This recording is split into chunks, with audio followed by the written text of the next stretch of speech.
It's helpful to think of sustainability on two axes. One is for any company, for your company or our company you're advising, are they actually enabling others to be more sustainable? Meaning, is it a core part of their value proposition to their customers?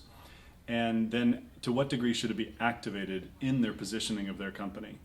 So you have a range. A company like Novo Nordisk, clearly a leader in sustainability, sustainable practices, understanding its importance to their long-term ability to deliver on their commitments, whether that's curing diabetes or caring for people with chronic conditions. It requires a long-term commitment and sustainable thinking. The triple bottom line is clearly a part of that, but it's not activated very openly, very visibly in their positioning because they have other things that they need to focus on.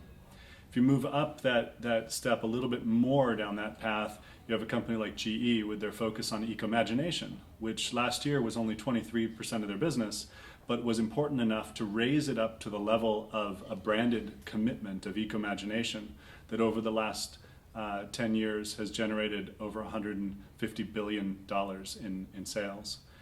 So that's the idea of creating focus on environmental challenges in their case, while still being about something bigger. Going a step further with someone like Tesla, which clearly is the leader in electric transportation.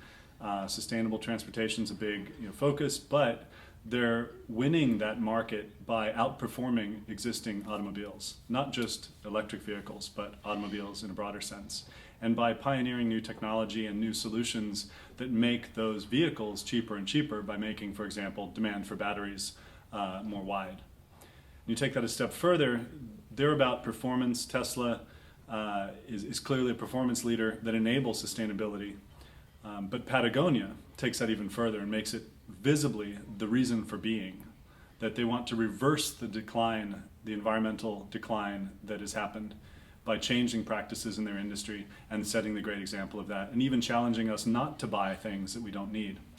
Going a step further, someone like Ramble, who is really committed to being a consultant to others, to cities, to nations, to companies who want to embrace sustainability and really defining themselves as a sustainable society consultant. And finally to Novozymes, who hosted this event.